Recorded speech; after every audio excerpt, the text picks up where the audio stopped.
Hi, this is Srinivas. Welcome back to my channel KSR English. Now I am going to tell 5 vocabulary words. First one, entice. It is a verb in parts of speech. Okay.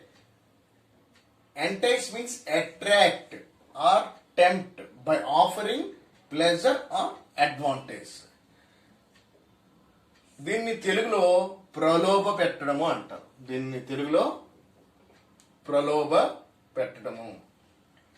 ప్రలోభ పెట్టడం అంటే జనరల్గా మేము ఇది ఇస్తాము, లూర్. దీన్ని ఇంకొకటి దీన్ని లూర్ అని కూడా అంటారు. LURకి లూర్. లూర్ అంటే ఒకటి ఇస్తాము, ఇచ్చేయడం అనమాట. అంటే ఆశ పెట్టడం, ఇది ఇస్తాము అని. జనరల్గా ఇవన్నీ కూడా ఎవరు చేస్తారంటే పొలిటీషియన్స్ చేస్తుంటారు. మేము ఇది ఇస్తాము, మీరు మాకు ఓటేయండి అని వాళ్ళు ఎవరైతే ప్రామిస్ చేస్తుంటారో, ఏదైతే చేస్తుంటారో దాన్ని ఎంటైస్ అని అంటారు. ఎంటైస్ మీన్స్ లూరింగ్ ఆర్ దాన్ని తెలుగులో ప్రలోభ పెట్టడము అని అంటారు. ఇప్పుడు దీనికి ఎంటైస్ కి ఆపోజిట్ ఏంటంటే రిపెల్ ఆర్ డిస్గస్ట్. ప్రలోభ పెట్టడానికి ఆపోజిట్ రిపెల్ ఆర్ డిస్గస్ట్ అని మనం దానికి చెప్తాం అన్నమాట.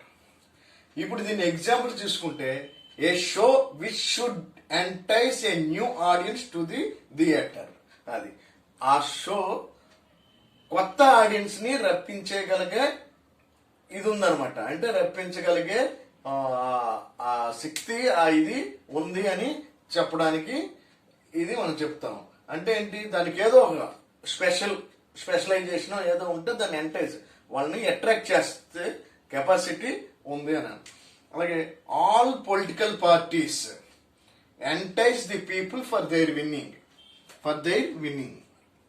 వాళ్ళ విన్నింగ్ కోసం ఆల్, ఇంకా పొలిటికల్ పార్టీస్, ఆ పార్టీని ఇప్పటికే all political parties entice the people for their winning అంటాం. ఎంటైజ్ అంటే మనకి ఏంటంటే ప్రలోభ పెట్టడం, లూరింగ్ అని అంటాం. Now second one, indulge. INDULGE, indulge. It is also a verb in parts of speech. Okay. Indulge means to allow oneself to enjoy the pleasure of. Okay. Or involve or give oneself up to. అంటే ఒక దాంట్లో మునిగిపోవటం, indulge అవ్వడం అంటారు కదా. అందులో మునిగిపోయాడు అంటాడు. అంటే ఏది చేసినా అందులో అంటే ఇన్వాల్వ్ అవ్వడం అనమాట. అందులో to allow one self to enjoy the pleasure of, ఆ ఆనందంలో ఆ దీంట్లో మునిగిపోవడాన్ని, అందులో నిమగ్నం అవడాన్ని మనం జనరల్గా ఇండల్జ్ అయ్యారు అని అంటాం. ఇండల్జ్. దీన్ని తెలుగులో మునిగిపోవు, నిమగ్నమవు అని మనం అంటాం అనమాట. దీనికి ఆపోజిట్ ఇండల్జ్ కి స్టిఫిల్. అంటే అందులో బాగా ఇదైపోయిందాన్ని ఇండల్జ్ అంటారు. స్టిఫిల్ అంటే సొఫోకేట్ అనమాట. సొఫోకేట్ ఆర్ ఏమంటారు, అంటే ఊపిరి కూడా పీల్చుకోవడం కష్టంగా ఉంది దాన్ని అంటారు, సఫోకేషన్ అంటారు కదా. దాన్ని స్టిఫిల్ అనే మీనింగ్ అనమాట. ఓకే. ఇప్పుడు he's very busy to, example చూసుకుంటే, he's very busy to indulge in heavy drinking. ఆయన ఆ హెవీ డ్రింక్ ఎక్కువ తాగిన దీంట్లో ఎక్కువగా అందులో ఇండల్జ్ అయిపోయాడు. ఏంటి, ఆయన బాగా తాగడంలో బాగా ఇండల్జ్ అయిపోయాడు, నిమగ్నమే. అందులో ఇంకా మునిగి తేలుతున్నాడు అంటారు చూసారా, వాడు మందులో మునిగి తేలుతున్నాడు అంటారు కదా, దానికి అనమాట. He's very busy to indulge in heavy drinking. అలాగే ఇంకొక ఎగ్జాంపుల్ చూసుకుంటే, usually women go to town to indulge in shopping. General గా షాపింగ్ అనగానే ఉమెన్ మనకు గుర్తొస్తాడు. Usually women go to town to indulge in shopping. ఆ షాపింగ్ లో బాగా ఇన్వాల్వ్ అవడం, మునిగడానికి, అందులో ఇది అవ్వడానికి వీళ్ళు టౌన్కి వెళ్తారని చెప్పడానికి ఎగ్జాంపుల్ కింద మనం చెప్పుకోవచ్చు. ఇండల్జ్ అంటే ఏంటంటే to allows oneself to enjoy the pleasure of, involve or give oneself up to. తెలుగులో మునిగిపోవు, నిమగ్నమవు అని అంటారు. Next third one, tussle. TUSSLE, tussle. ఇది కూడా పార్ట్స్ ఆఫ్ స్పీచ్ లో verb అన్నమాట. It is a verb in parts of speech. Tussle అంటే స్ట్రగుల్ ఆర్ డిసగ్రిమెంట్. టజిల్ అంటే ఫిజికల్ ఫైట్. అంటే తెలుగులో పోట్లాడడం, లేకపోతే జగడం, గొడవ పెట్టుకోవడం, అంటే లేకపోతే ఒక్కొక్కసారి ఏంటంటే డిసగ్రిమెంట్ కూడా అని టజిల్ అని అంటారు. అంటే వాళ్ళ దీన్ని మనకి అంగీకరించకపోవడం, భేదాభిప్రాయాలు వస్తాయి అంటారు కదా, దానికి కూడా మనం టజిల్ అని కూడా అంటారు. యాక్చువల్గా టజిల్ అంటే ఫిజికల్ ఫైట్ అనమాట, కొట్టుకోవడం అంటారు కదా, అదనమాట కొట్లాట. దీనికి ఆపోజిట్ ఏంటంటే టజిల్ ఏంటంటే agreement, agree or peace, calm. Tussle అంటే ఫైట్ కదా, దానికి ఏంటి opposite agreement or peace or calm అని అంటారు. ఇది ఆపోజిట్ వర్డ్. మామూలుగా టజిల్ అంటే physical fight or struggle or disagreement. దీనికి example, there is some tussle between two brothers. వాళ్ళిద్దరు బ్రదర్స్ మధ్య ఏదో సమ్ గొడవ జరిగింది, లేకపోతే ఒక ఫైట్ జరుగుతుంది అనడానికి టజిల్ అనే పదాన్ని మనం ఉపయోగించవచ్చు. లేదంటే the bye started to టజిల్ in the play ground. General గా మనం చైల్డ్హుడ్ టైం, మన దాంట్లో మనం చిన్నప్పుడు ఏంటంటే ప్రతి ఒక్కరు కూడా ఎక్కడైనా గొడవ జరిగింది, ఎక్కడైనా కొట్టుకుంటున్నారు పట్లేదు అంటే ప్లే గ్రౌండ్ లో జరుగుతుంది. సో దాన్ని మనం example, the bye started to టజిల్ in the play ground. Play ground లో అంతవరకు ఆడుకుంటారు, ఒకసారి కొట్టుకుంటారు అన్నమాట. అది దాన్ని మనం ఎగ్జాంపుల్ కింద చూసుకోవాలి. టజిల్ అంటే ఏంటంటే ఫైట్. టజిల్ అంటే fight or disagreement or struggle అని చెప్పుకోవడం. పోట్లాడడం, జగడం, గొడవ ఇలాగనే చెప్పుకోవచ్చు అనమాట.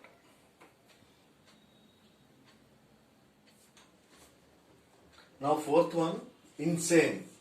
Insane, it is also a verb in parts of speech. Parts of speech లో ఇది ఇన్సానిటీ అంటే నౌన్ అన్నమాట.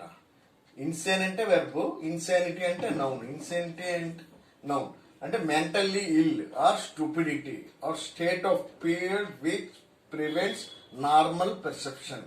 అంటే ఒక ఏంటి మెంటల్లీ ఇల్ అంటే ఒక పిచ్చి, ఒక వెరితనం, ఒక పిచ్చితనం అంటారు. ఇన్సానిటీ అంటే పిచ్చితనం అన్నమాట. ఇన్సానిటీ అంటే పిచ్చితనం అని అంటారు. అంటే ఇన్సేన్ అనేది వెర్బ్, ఇన్సానిటీ అనేది నౌన్. ఒక మ్యాడ్నెస్ అంటారు కదా, అదనమాట. ఇప్పుడు దీనికి ఎగ్జాంపుల్ చూసుకుంటే, I some times think I'm going insane. నాకు ఒకసారి అనిపిస్తుంటది నేను కొద్ది పిచ్చిలా ఉంది అని అనిపిస్తుంటది అంటారు కదా, దానికి ఆ దీంట్లో అంటారు. లేదంటే ఒక స్టూపిడిటీ, ఇప్పుడు మనం ఏదో ఒక బిలీఫ్ చేస్తాం, ఆ బిలీవ్ చేసిన దాంట్లో చాలా మంది అంటారంటే ఏంటి అది పిచ్చితనం, ఏంటో ఇది అంటారు కదా, ఆ వెరితనం ఏంటి, ఆ పిచ్చితనం. దానికి మనం దీంట్లో ఇన్సానిటీ ఆర్ ఇన్సేన్ అంటాం. ఇప్పుడు ఇంకోటి చూసుకుంటే, ఈ హ్యాడ్ గాన్ ఇన్సేన్. ఇంకోటి his behaviour made me insane. ఆ బిహేవియర్ చూస్తే నాకు పిచ్చెక్కిపోతుంది అంటాం కదా, అదనమాట. దానికి కూడా మనం ఇన్సేన్ అని యూజ్ చేస్తాం. ఇన్సేన్ అంటే ఎరితనం, పిచ్చితనము, స్టూపిడిటీ అంటే నాన్ సెన్స్ అనమాట. అది దాన్ని మనం ఇన్సేన్ అని మనం యూజ్ చేస్తాం. Perspiration, PRSPIRATION. పెర్స్పిరేషన్ అనేది it is noun in parts of speech. Perspiration అంటే sweat, the process of sweating. Okay, చెమట, స్వేదము అని అంటారు. చెమట లేదా స్వేదం అని తెలుగులో అంటారు. చెమట ఊడ్చారు అంటారు కదా, దానికి మాయిశ్చర్ ఆర్ హార్డ్ వర్క్ చేసినా కూడా చెమట ఊడ్చాడు రా అంటే అర్థం ఏంటంటే కష్టపడినాడు అని. దాన్ని హార్డ్ వర్కింగ్ అని కూడా మనం అంటాం అనమాట. దీనికి పెరిస్పిరేట్ అంటే మళ్ళీ వెర్బ్ అయిపోతుంది అనమాట. పెరిస్పిరేట్ అంటే వెర్బ్, పెరిస్పిరేటెడ్.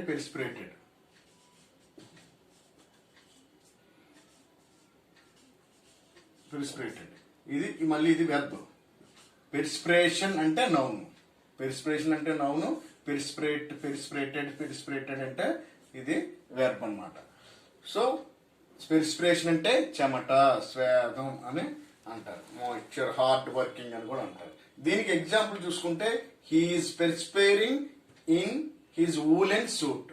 వూలెన్ సూట్ ఎప్పుడు వేసుకుంటారు మనం? వింటర్లో వేసుకుంటాం. అదే మనం సమ్మర్లో వేసుకుంటే మనకేంటి అది కానీ మామూలుగా మనకి ఒక్కపోతేసి చెమట పట్టేస్తుంది అనమాట. దానికి పెరిస్పైరింగ్ అని అంటారు. Perspiring is perspiring in his woollen suit. ఇక్కడ మనకి థామస్ ఆల్వా ఎడిసన్ అని తెలుసు కదా, ఆయన ఏంటి కనిపెట్టాడు? He invented a bulb. He invented the bulb. ఆ బల్బ్ కనిపెట్టిన ఆయన ఒక మాట చెప్పాడు, ఏంటంటే జీనియస్ అంటే జీనియస్ డెఫినేషన్ చెప్పాడు.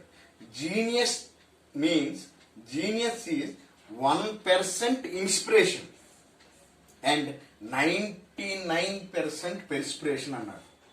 దాన్ని కూడా మనం ఎగ్జాంపుల్ కింద తీసుకోవచ్చు. Thomas Alva Edison says that genius is 1% inspiration and 99% perspiration. అంటే ఇన్స్పిరేషన్ అనేది 1%. జీనియస్ 99% హార్డ్ వర్కింగ్ అనమాట. పెర్స్పిరేషన్ అంటే చెమటోడ్చం అంటే అర్థం ఏంటంటే చెమట అంటే ఏంటంటే హార్డ్ వర్కింగ్, కష్టపడడం అనే అర్థం అనమాట. ఇక్కడ ఈ కాంటెక్చువల్ మీనింగ్ అనమాట. కాంటెక్చువల్ మీనింగ్ అంటే సందర్భోచితంగా దాని తలకి అర్థం ఒక్కొక్కసారి మారిపోతుంటుంది అనమాట. అది దానికి మనం పెర్స్పిరేషన్ అని యూజ్ చేస్తాం. పెర్స్పిరేషన్ అంటే యాక్చువల్గా ఏంటంటే స్వేదం, చెమట అని అర్థం అనమాట.